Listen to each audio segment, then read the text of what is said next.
მე-15 წლის თამარ ჩარკვიანი ახლა ფარიკაობისთვის ემზადება. თამარი გვიყვება, რომ ფარიკაობაზე სიარული 5 წლის წინ დაიწყო, თუმცა რამდენიმე თვის მანძილზე ამ ფაქტს ოჯახის წევრებსაც უმალავდა. მისმა მონდომებამ შედეგი გამოიღო და ის უკვე ქუთაისის და საქართველოს ფარიკაობის ახალგაზრდული ნაკრების წევრია. გულით მინდა რომ ამ სფეროში გავყვე და წარმატებების მინდა მივაქციო. რო გავხდები სადღაც 18 წელს თბილისში მინდა რომ ვივარჯიშო, რადგან აქ არ არის იმდენად პერსპექტივა როგორც თბილისში. ქუთაისის ფარიკაობის მე-15 სკოლაში ვარჯიშობს დავით კვერნაძეც, რომელიც ოჯახის სპორტულ ტრადიციას აგრძელებს. ის პარალელურად წვრთნელის ოსტატობასაც ეუფლება და მოფარიკავეთა საერთაშორისო ფრანგულ ენასაც სწავლობს. თუმცა აღნიშნავს, რომ არისტოკრატული სპორტი ქუთაისში ნაკლებ შესაძლებლობებს იძლევა. ქუთაისში კიდევ ის არის, რომ გარემო ხელსაყრელი პირობებიც არ არის ისეთი კარგი, როგორც შეიძლება რომ იყოს.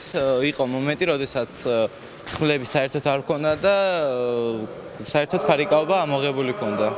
ლევან კირკიტაძის სახელობის ქუთაისის მე-15 ფარიკაობის სპორტ სკოლაში, რომელიც უკვე 7 წელია არსებობს, 150 ბავშვი ვარჯიშობს. მომავალი სპორტსმენები აღნიშნავენ, რომ მათი ერთადერთი საზრუნავი სპორტული ინვენტარია, რომელიც არც ისე იაფიჩდება. ცოტა ძვირიანი სპორტის სახე არის. ფარიკაობა, იარაღი გვიჭირს, რაღაც მერია გვეხმარება ყველაფრანაირად. ეს იარაღი ძვირი ღირს ჩვენი, აი მაგალითად მარტო ღერო, გინდა ხმლის ავიღოთ, გინდა დაშნის ავიღოთ, დრაპირის ავიღოთ, რაღაც გარკვეული დროის განმავლობაში თავის ძალას კარგავს და ტყდება. ფარიკაობის სკოლაში გვიყვებიან, რომ ქუთაისელმა მოფარიკავეებმა უკვე დიდ წარმატებას მიაღწიეს.